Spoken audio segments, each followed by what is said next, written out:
안녕하세요. 저는 딸 하나를 둔 30대 이혼녀입니다.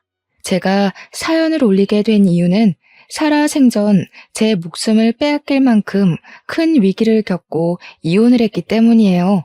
삶이라는 게 늘 건사하기엔 험난한 땅덩어리란 걸 알지만 저는 뉴스에 나오는 사건, 사고 안 겪고 잘 살 줄 알았습니다. 그냥 적당히 부부싸움하고 적당히 고부 갈등 느끼며 남들 지내는 것처럼 그렇게 평범하게 살 줄 알았어요. 제 결혼 생활에 믿을 수 없는 존재가 나타나 저의 행복한 미래를 순식간에 망가뜨릴 줄은 몰랐단 말입니다.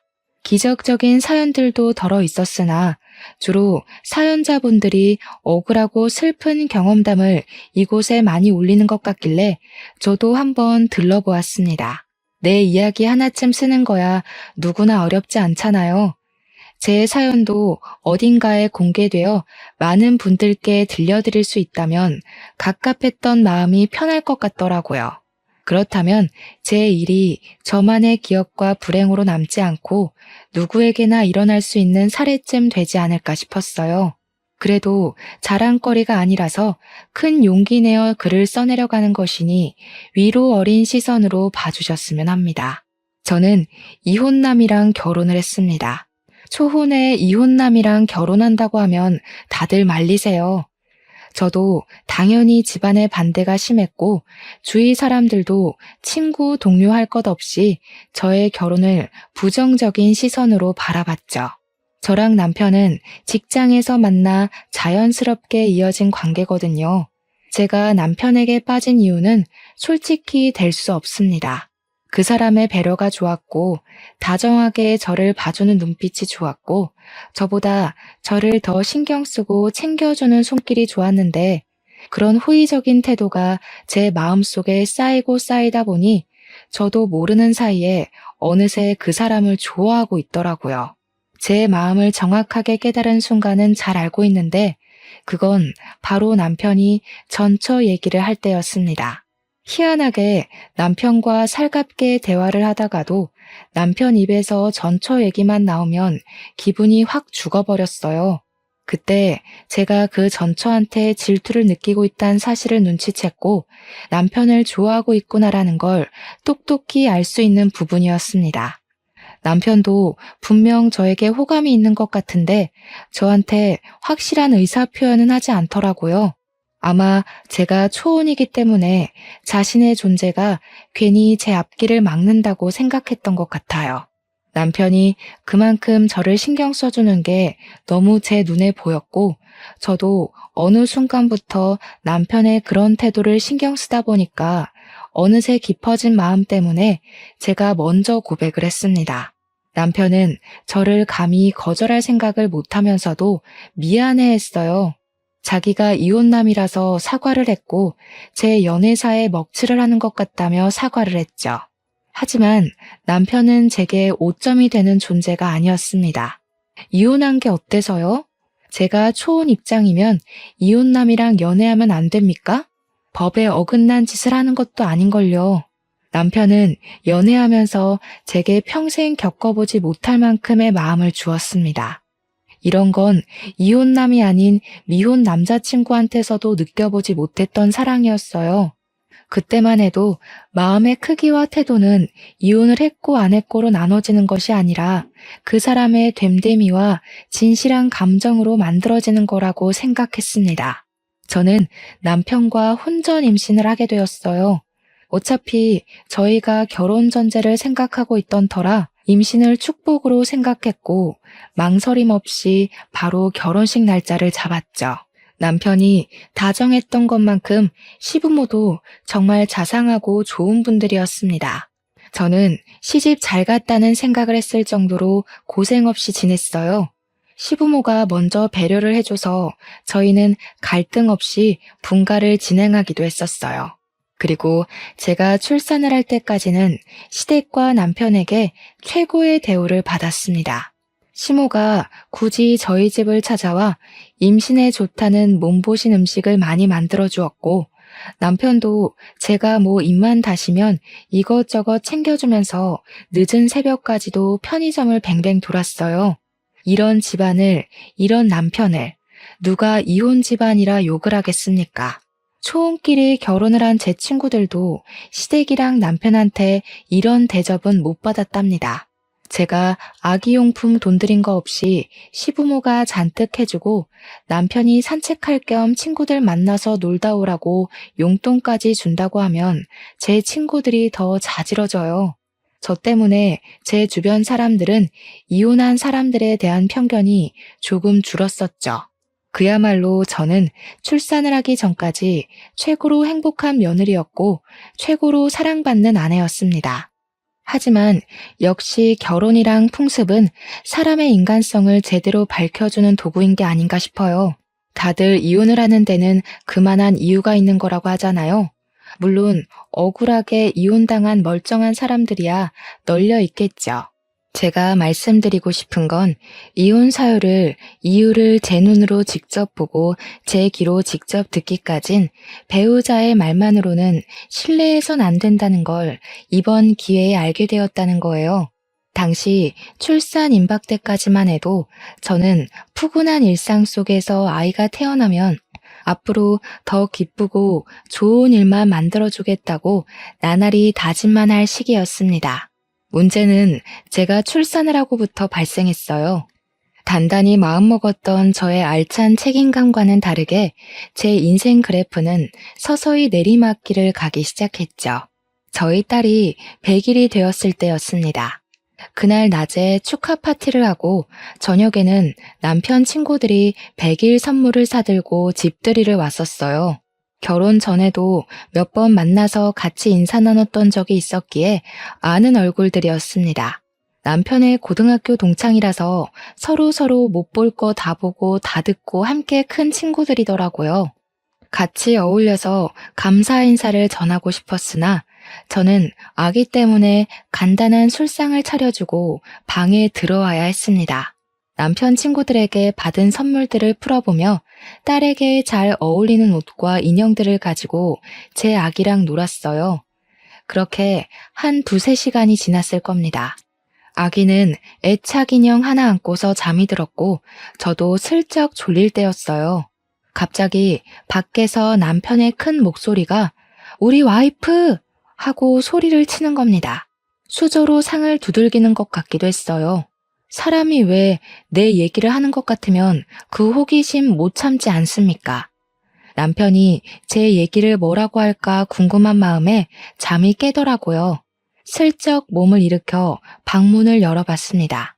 와이프가 나한테 연락 왔더라니까? 지가 뭔데 우리 딸 100일을 축하해.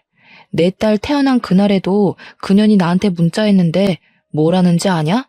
나 안 닮아서 다행이라더라. 아빠 잃게 될 텐데 아빠 닮으면 서럽지 않겠냐고. 미친 거 아니야? 남편이 자꾸 와이프 거리면서 친구들한테 하소연을 하는데 저뿐만 아니라 친구들도 남편이 말하는 대상을 헷갈려하는 것 같았습니다. 저는 당연히 와이프라 해서 제 이야기인 줄 알았으나 친구들이 와이프 누구를 말하는 거냐고 묻는 소리에 남편 대답을 듣고 좀 당황했어요. 아, 누구긴 누구야. 내 와이프 모르냐? 심수와 그년. 걔 때문에 내 인생이 성할 날이 없다. 무슨 나 못 잡아먹어서 죽은 귀신이 붙었나?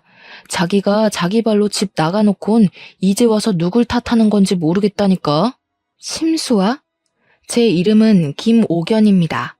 그러니까 남편이 여태 와이프라고 칭했던 사람은 전처라는 거겠죠. 그 순간 서운하고 기가 막혀서 방문을 닫아버렸는데 제가 좀 세게 닫아서 아마 밖에서 다 들었을 겁니다. 그렇잖아도 떠들썩하던 분위기가 순식간에 팍 조용해졌더라고요. 그러나 전처 얘기는 그날뿐만이 아니었어요. 그 뒤로 남편은 술만 마시면 한 번씩 전처를 자기 와이프라고 일컬었습니다. 술 깨고 그 다음날 제가 그 사실을 콕 집어서 지적을 해주면 남편은 혼자 식겁해선 미안하다 사과하길 몇 번이나 반복했어요. 그러면서도 전혀 고쳐질 기미는 안 보였습니다. 당신 전처한테 미련 남았어?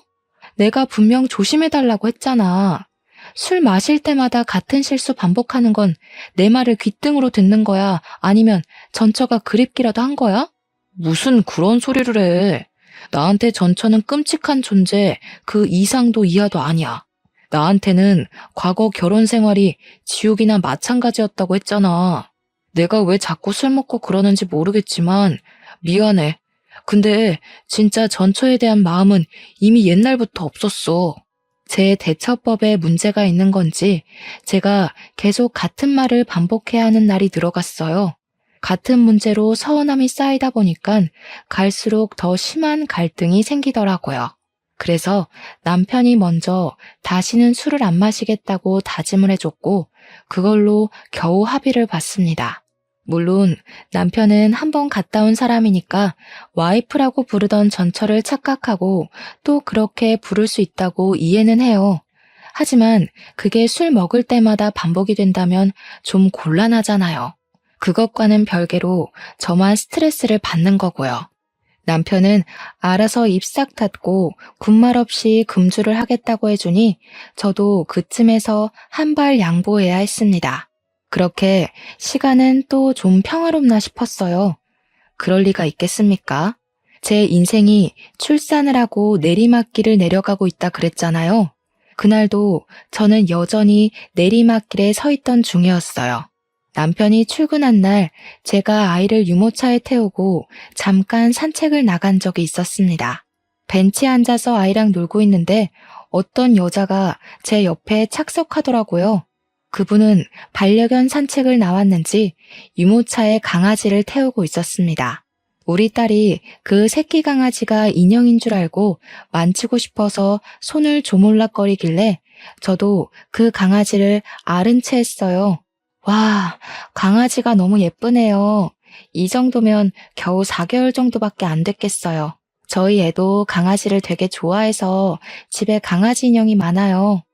인형 같은 강아지가 움직이니까 우리 딸이 이렇게 좋아하네요. 네, 그래봤자 아이만큼 예쁠까요? 보니까 확실히 부인을 더 닮긴 했네요.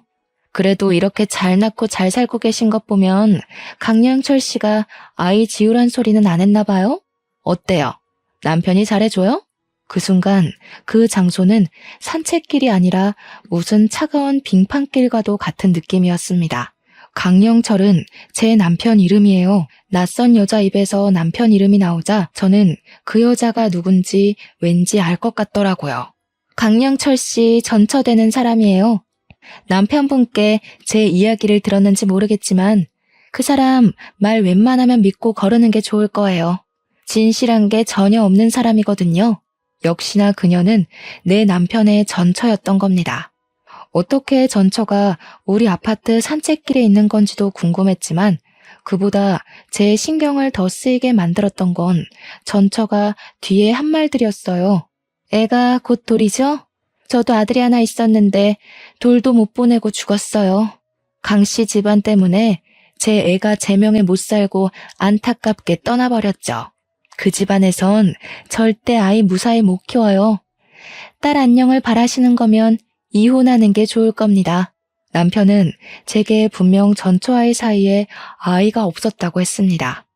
아이가 없는 건 맞는 것 같은데 그게 원래 착상 자체가 없었던 게 아니라 아이의 사망 때문에 자식이 없다고 했을 줄은 꿈에도 몰랐어요. 몰랐으니 당연히 아이에 대해선 더 물을 생각도 안 했고요. 이미 아이 여부 사실만으로 너무 놀라서 대답을 못 하겠는데 이혼을 하라니요. 강씨 집안에선 애를 못 키운다니요. 전혀 이해할 수 없는 말을 하는 전처의 발언에 저는 기분 나쁜 표를 내고 말았어요. 지금 무슨 말을 하고 싶은 거예요? 제 남편의 전부인 된다는 건 잘 알겠는데요. 아이를 잃은 건 정말 유감이지만 저한테 이런 말을 할 이유는 없다고 보는데요. 혹시 저희 집 뒷조사라도 했나요? 어떻게 찾아와서는 저한테 이런 말을 하는지 모르겠네요. 기분이 좀 나빠서요. 그만 가볼게요. 돌 때까지 애 간수 잘하세요. 시부모한테 맡기지 마시고요. 자식 조종하는 부모나 부모한테 조종당하는 자식이나 쓰레기인 건 매한가지예요. 그런 쓰레기들 때문에 자식 잃어보지 않아서 모르시겠죠. 그래서 미리 경고하는 거니까 딸 지키고 싶으면 정신 똑바로 차리세요. 자꾸 찝찝한 소리를 해대는 전처에게 화가 나서 내가 그만하라고 소리를 질렀더니 거기에 우리 딸이 놀라서 울고 전처는 제게 고개만 까딱 인사하고 사라져 버렸습니다. 정말 어딘가 모르게 섬뜩하고 기분이 나쁜 여자였어요. 그 이후 저는 산책도 더 못하고 집에 돌아와 버렸고 그날 남편 퇴근하기만을 기다렸다가 전처에 대해 물어봤습니다. 도대체 그 사람 뭐야? 왜 당신 전처가 왜 우리 아파트 마당에서 보이는 건데 왜 나한테 그런 이상한 소리를 하고 우리 애를 갖고 협박을 하냐고. 근데 당신 애가 있었어? 그 여자 말론 아들 있었는데 죽었다고 했어. 대체 내가 들은 게 다 뭐야? 저도 남편을 기다리는 시간 동안 너무 답답하고 무서워서 이것저것 질문을 던졌더니 남편이 급하게 사색이 되면서 전처에 대한 행방만 묻더라고요. 행방은 저도 모르죠. 몰라서 이렇게 당신한테 묻는 거 아니냐고 하니까 남편은 별다른 변명 없이 앞으로 산책 나가지 말라는 말만 하고 제 의문을 풀어주진 않았습니다. 제가 집요하게 물어도 평소와 다른 모습으로 버럭 성질만 부릴 뿐 그 전처를 이상한 사람 취급만 했어요. 정신병자 수준으로 이상한 여자니까 앞으로는 우연히 마주치더라도 그 어떤 얘기도 듣지 말고 자리를 뜨라는 것만 지시했습니다. 제가 보기엔 아무래도 남편이 전처 일에 대해서 뭔가 숨기는 게 역력한 눈치였어요. 남편의 저런 초조한 모습은 결혼하고 처음 보는 모습이었습니다. 그래서 저는 며칠 뒤 애를 데리고 시댁을 찾아갔어요. 돌잔치 얘기를 의논하러 갈 겸 남편이 풀어주지 않은 제 궁금증을 해결하기 위해서요. 그런데 어머님, 남편 전처 말인데요. 아이가 있었다고 들었는데 혹시 무슨 사고가 있었나요? 다른 건 아니고 얼마 전에 저희 아파트 앞에서 전처되는 분을 만났거든요. 어딘가 모르게 남편한테 앙금이 있는 것 같아 보여서요. 제 말을 듣고 놀란 시모는 들고 있던 찻잔을 놓치며 발에다 뜨거운 차를 쏟았습니다.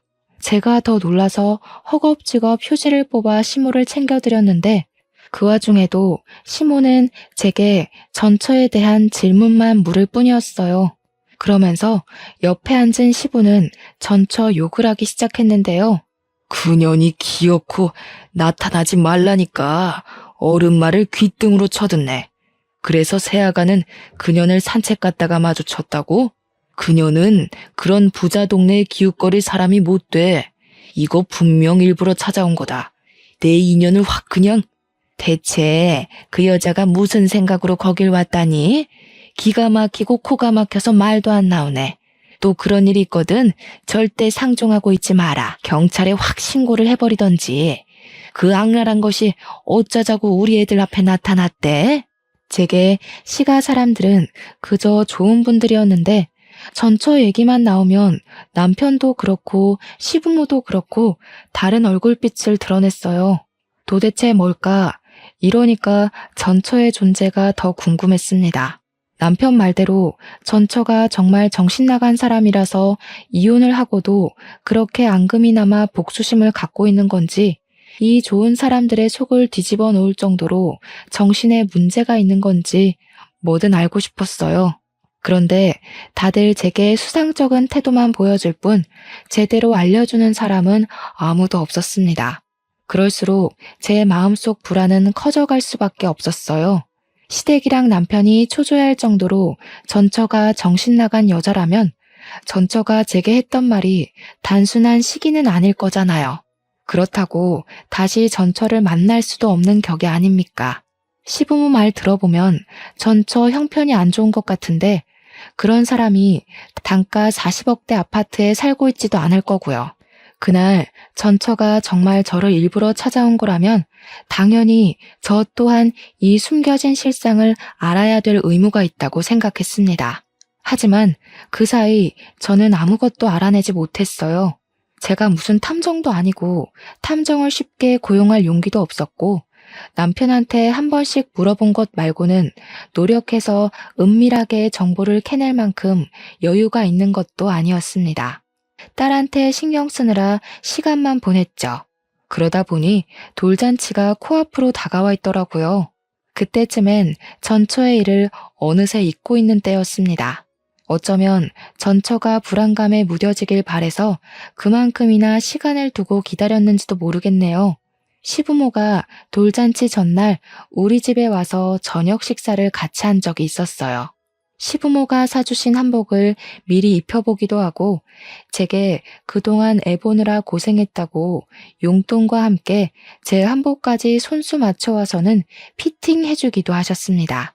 다들 분위기 좋게 식사를 즐기고 있었는데 그 타이밍에 택배 하나가 도착했는지 초인종이 울렸어요. 사실 당시 택배 올 게 없었던 걸로 기억을 해요. 게다가 저희는 택배를 시키기보단 주로 외출을 하여 직접 보고 만진 후 구매를 하는 편이었거든요. 택배 때문에 저희 집에 초인종이 눌려지는 경우는 극히 드물다는 겁니다. 그래서 저도 남편도 상당히 의아해했지요. 남편이 나서서 자기가 나가보겠다고 하고 현관문으로 나갔어요. 그 순간이었습니다. 무슨 소란스러운 소리가 갑자기 들리더니 곧 현관문이 닫혔어요. 그 소리를 듣고 식구가 모른 체 할 수가 있나요? 뭔가 싶어 주방을 나와 바깥을 내다봤는데 남편이 신발장 앞에 없더라고요. 저는 시부모한테 잠깐 아이를 맡기고서 현관문 밖을 나와봤습니다.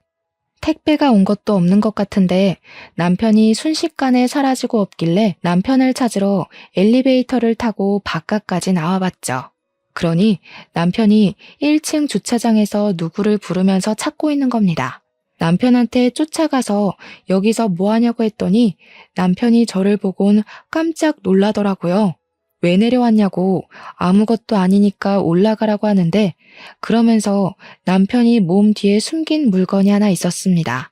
아무래도 아무것도 아닌 게 아닌 것 같아서 남편한테 숨긴 걸 내놓으라고 진지하게 말했어요. 남편이 머뭇거리길래 제가 빼앗듯이 그걸 쥐었습니다. 아주 두툼한 우편물이더라고요. 그 안에는 웬 아기 사진들이 잔뜩 있었습니다. 당연히 저는 모르는 남아였는데 남편만 이 사진에 유독 민감한 반응을 하더라고요. 남편의 수상한 태도가 제게 답을 알려주었어요. 이 사진 속 아이가 남편과 전처의 아들이라는 걸 눈치챌 수 있었죠. 이게 뭐야? 그 여자가 보낸 거야? 대체 이 여자 뭐 하는 사람이야? 이게 지금 뭐 하자는 건데? 지난번에도 나한테 이상한 소리를 하더니 이젠 우리 집 주소까지 알아내서 이런 걸 보내? 이거 우리한테 의도적으로 접근하고 있는 거 아니야? 신경 쓰지 마. 애가 원래 좀 정신이 나갔다고 그랬잖아. 내가 다 해결할게. 부모님만 두고 내려오면 어떡해. 애 울면 어쩌려고. 금방 따라 올라갈 테니까 얼른 가. 이걸 어떻게 신경 안 써. 잊을만 하면 그 여자가 나타나서 스트레스 받게 하는데 하루 이틀도 아니고 무려 시간을 두고 계속 이러고 있잖아. 이 정도면 이거 문제 있어도 단단히 있는 거야. 혹시 뭐 캥기는 거 있어서 말 못하는 거니? 아무것도 아니라니까 그러네 자꾸. 전처 얘기가 우리 관계에 낄 이유가 없어서 쓸데없이 입 놀리기 싫은 거라니까. 제발 당신까지 나 열받게 좀 하지 마. 정작 열이 받는 건 저인데 남편은 저 때문에 더 머리 아프다고 짜증을 내고 있었습니다. 솔직히 답답한 건 제 입장이 더 그렇지 않을까요? 저는 아무것도 모른 채 제 딸로 협박 비슷한 걸 당했고 남편과 싸우고 시부모님을 괜히 의심했었습니다.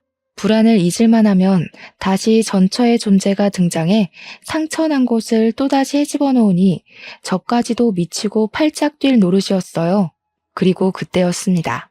남편이랑 신경전을 벌이고 있던 그 순간 갑자기 아이 울음소리가 들렸는데 저는 엄마니까 본능적으로 느낄 수 있었어요. 바로 우리 딸 울음이라는 걸 말이죠. 딸 기척을 듣고는 소리 나는 쪽으로 당장 고개를 돌렸더니 충격적인 광경이 펼쳐져 있는 거 아니겠습니까? 우리 집 베란다 창문 밖으로 누군가가 제 딸을 떨어뜨리려고 하는 걸 보고 말았습니다. 너무 놀라서 저는 손을 벌벌 떨며 비명을 질렀습니다.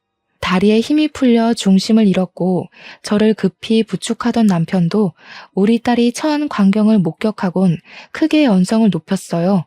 남편이 쌍욕을 하면서 심수와 어쩌고 저쩌고 하는 것 보니 저게 전처의 짓이라는 걸 알 수 있었습니다.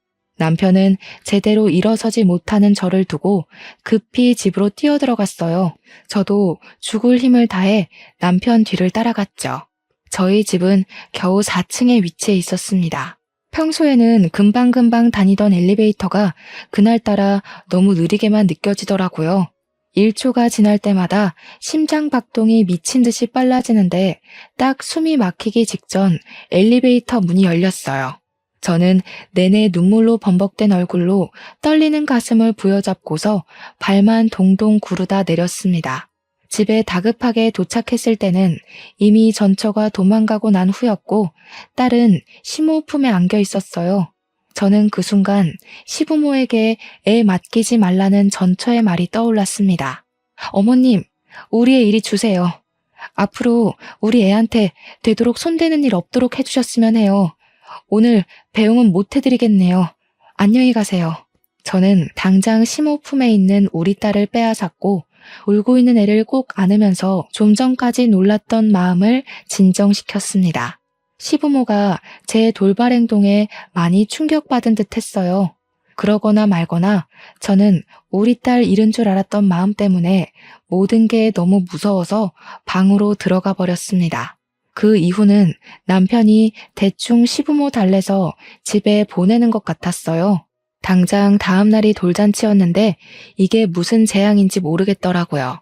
저는 그날 밤 남편을 원망하면서 내내 두려웠던 마음을 토로하며 목소리를 높였는데요.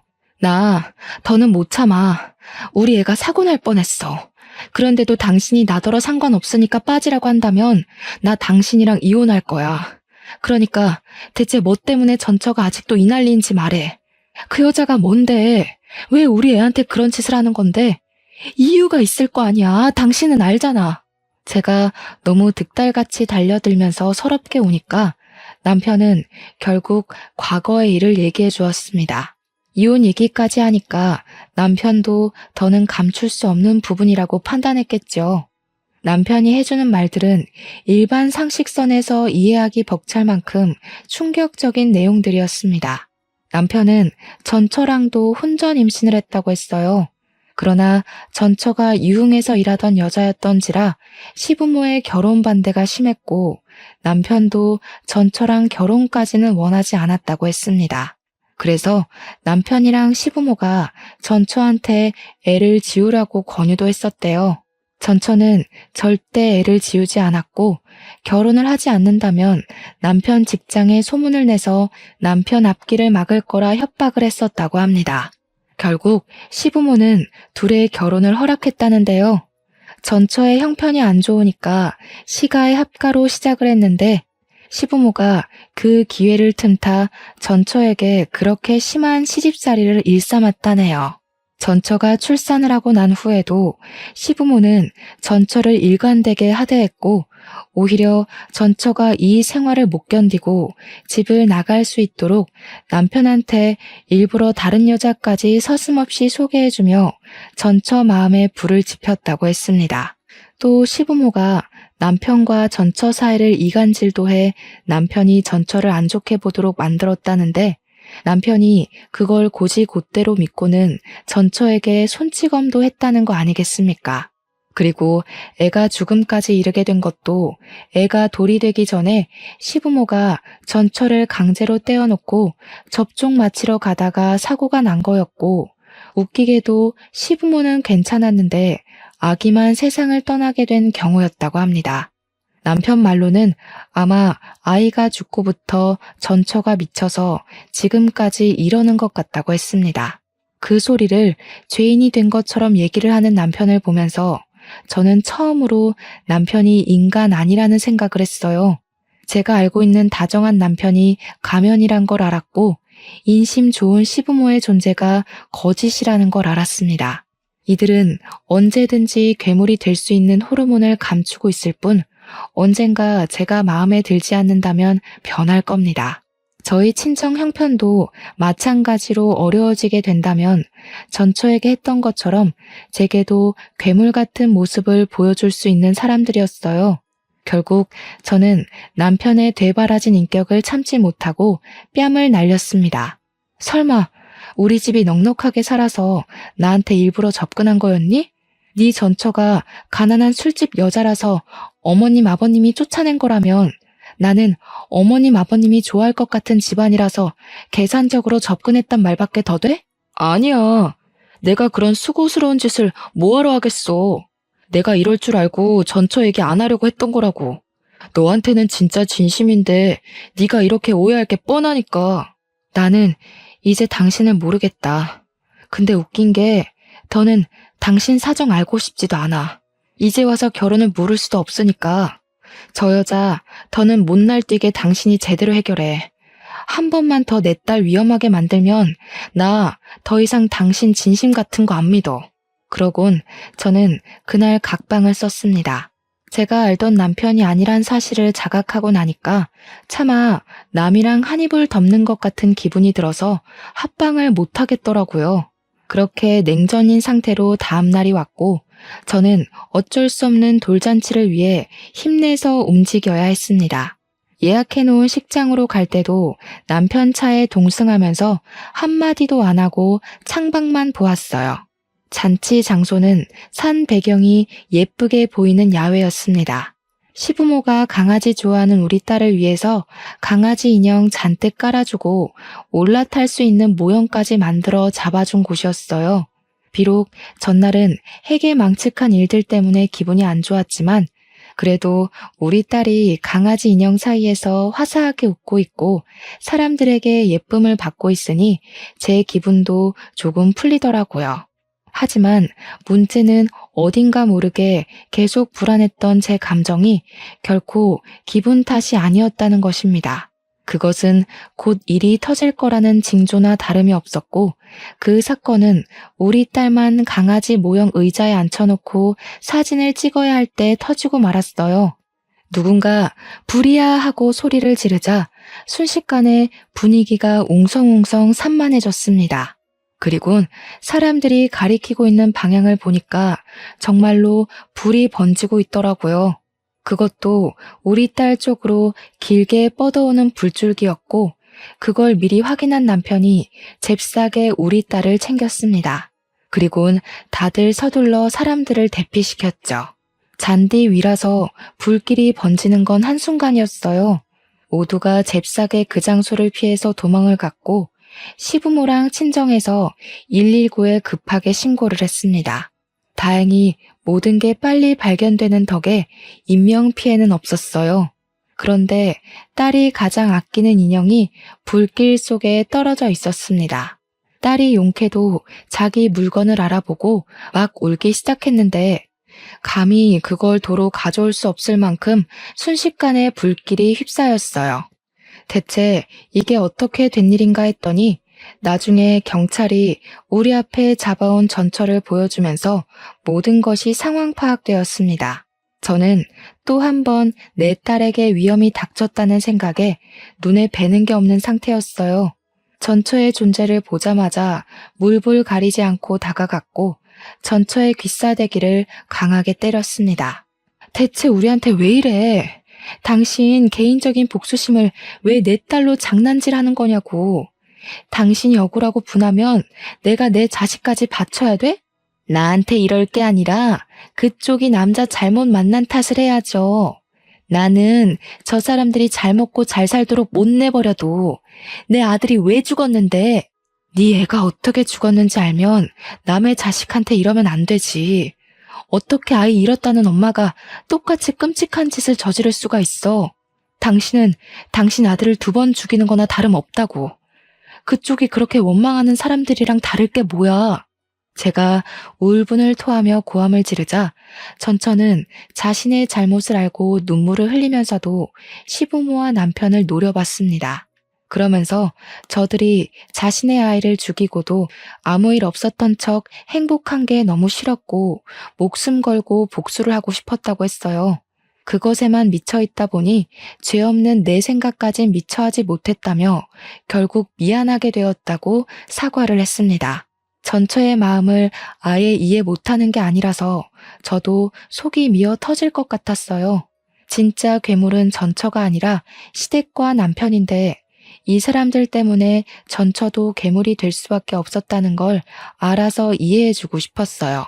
하지만 내 딸 생각하면 결코 용납할 수는 없는 짓이었죠.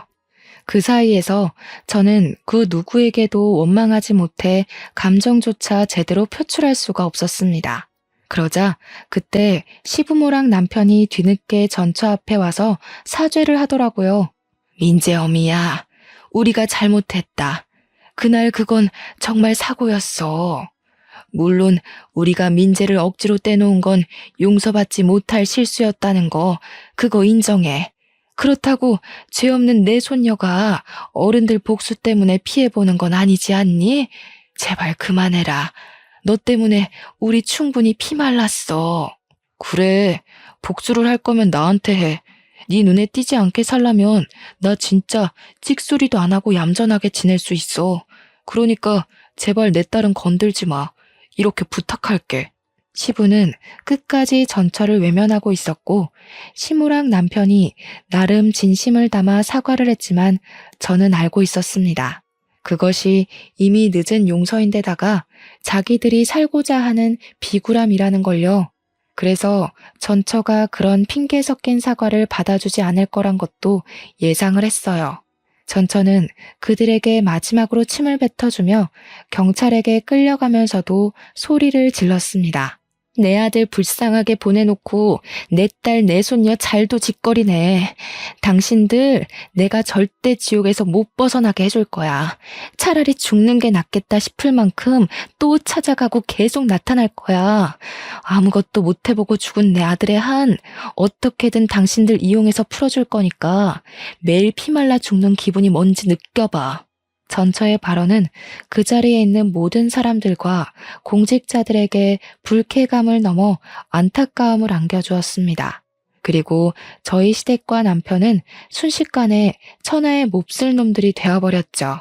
이 모든 광경을 지켜보면서 저는 더 이상 이 아슬아슬한 집안을 감당하기가 버거웠어요. 그래서 우리 딸의 기쁜 생일날 남편에게 이혼을 요구하고 말았습니다. 남편은 제 말에 놀라서 무슨 소리냐고 또 해명을 하기 시작했어요. 쟤 그냥 하는 말이야. 그래봤자 방아쇠로 몇 년은 깜빵에서 썩을 운명이라고. 더 이상 이런 일 없을 거야. 방금 사과한 것도 적당히 걔 비위 맞추려고 했던 거지. 나 솔직히 잘못한 거 없어. 내가 지 아들 죽였나? 자기 아들 운명이 거기까지였던 걸 괜히 우리 탓하면서 난동 부리는 거야. 이런 것도 해명이라고 하는 건지. 정말 사람 같지도 않은 탈을 마주하면서 구역질이 나올 뻔했습니다. 그리고 언젠가는 이 비굴한 모습이 제게도 향할 독화살일 거라는 생각이 들었어요. 사람은 모든 걸 잃었을 때 본 얼굴이 나온다고 하잖아요. 남편의 밑바닥을 이렇게 노골적으로 확인하게 되니 그동안 자신했던 저의 판단들이 모두 잘못되었다는 걸 느꼈습니다. 저는 치밀어 오르는 우라를 참지 못하고 남편의 귀싸대기를 한 대 날렸어요. 딸을 위해서 과감히 남편을 버리기로 마음먹었죠. 당신은 그 여자한테 진심으로 사과를 했어야 했어. 다리가 절단 나도록 무릎을 꿇었어야 했고 머리에 피가 나도록 쳐받고 잘못을 빌었어야 했다고. 잘못한 게 없다고? 당신이 저 여자를 만났던 거, 지우라고 협박했던 거, 시부모한테서 지켜주진 못할 망정 똑같이 괴롭힌 거, 이건 다 잘한 짓이니? 그냥 당신은 당신 자체가 잘못인 거라고.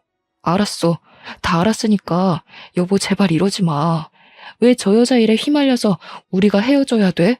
저 여자 말 다 진짜는 아니야.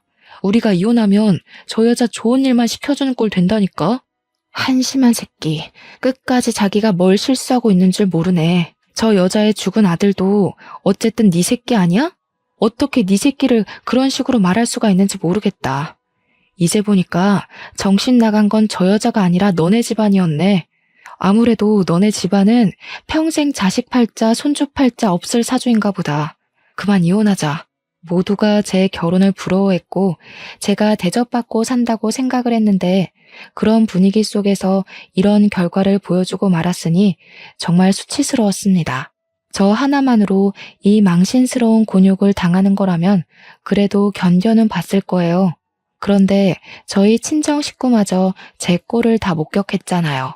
제가 이런 사람과 결혼하고자 목에 핏대까지 세우고서 친정 식구들을 설득했었단 말입니다. 주위에 남편 같은 남자 없다고, 시부모 같은 부모님 없다고 그렇게 자랑을 했는데 참 꼴이 우습게 되어버렸어요. 그래도 친정은 친정이라고 오히려 저를 걱정하는 눈빛을 보내주고 있더군요.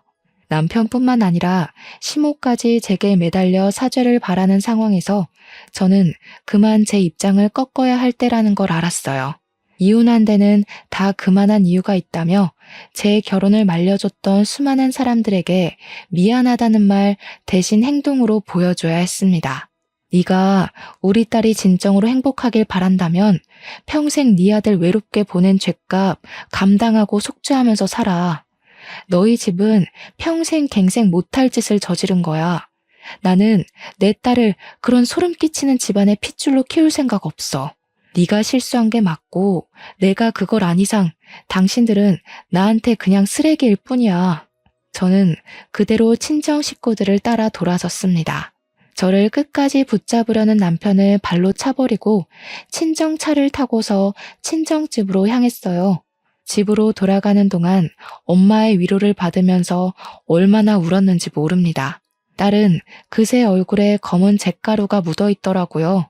부모 잘못 만나서 겪지 않아도 될 위험을 겪은 제 딸에겐 또 얼마나 미안했는지. 제 딸이 그날 이후로 강아지를 안 좋아합니다. 움직이는 강아지를 볼 때면 기겁을 하고 울기도 해요. 겨우 2살이라도 자기 딴에는 무의식 속에서 그날의 공포를 느끼고 있나 봐요. 그럴 때마다 제 가슴은 또 한 번 찢어지고 맙니다. 결국 그동안 저의 푸릇푸릇했던 마음과 기분들은 전부 당시에 뭣도 모르고 자만했던 저만의 허상들이었어요. 지난 날이 무척 후회스럽고 제 불찰을 매번 탓하고 있지만 그래도 이번 경험 덕분에 저의 좁았던 시야가 넓어지면서 한층 더 성숙한 어른이 되긴 했습니다. 딸을 위해서 남편을 깎아내는 고통을 얻었어도 저는 우리 딸이 무사한 게 먼저기에 제 판단이 옳았다고 생각해요. 뒤늦게라도 올바른 길을 찾아 걷기만 한다면 중간에 어떤 험난한 비탈길을 지나왔다고 하더라도 전부 제 삶의 밑거름이 되는 셈인 거 아니겠습니까? 주위에서도 저더러 손가락질하기보단 따뜻한 위로의 손길을 더 많이 보내주고 있어요. 그럴 때면 제가 인생을 헛살아온 게 아니라는 게 느껴져서 위안이 됩니다. 그래요. 사람이 실수하는데 등급이 어딨겠습니까? 누구나 할 수 있는 실수, 저는 좀 크게 겪었다 생각하고 말려고요. 저는 더 단단해진 발바닥에 굳은 살을 달고서 우리 딸을 무사히 키워내기 위해 어떤 길이든 걸을 것이고 길을 잃더라도 반드시 바른 길을 다시 찾도록 노력하는 엄마가 될 겁니다. 전처는 현재 방화죄로 징역살이 중이라는데 아직 용기가 없어서 면회는 못 가봤지만 언제 한번 시간을 내서 들러볼까 해요. 다들 오지랖이라고 생각할 수 있겠으나 전처의 사정을 알고 있고 억울하게 죽은 아들을 잊지 못하는 엄마의 감정을 알 것만 같아서 그 사람이 계속 지옥에 살고 있는 게 마음에 걸리더라고요. 제가 뭘 어떻게 하겠다는 건 아니고 그냥 엄마 대 엄마로 한번 만나보고 싶을 뿐이네요. 물론 이마저도 언제 용기를 내서 다녀올진 잘 모르겠습니다. 아마 제가 마음의 정리를 끝내고 여유가 생긴다면 가능하지 않을까 싶어요. 아무튼 평범하게 살고 싶었던 평범한 애엄마의 하소연을 한번 써봤습니다. 다들 무탈하고 심심한 내 시간에 항상 감사하며 지내셨으면 좋겠어요. 우리는 불운을 운 좋게 비켜가고 있을 뿐 언제 어디서 불운이 닥칠지 모를 운명이라는 걸 기억하면서 말이죠. 제 사연은 여기서 마무리하겠습니다. 들어주셔서 감사합니다.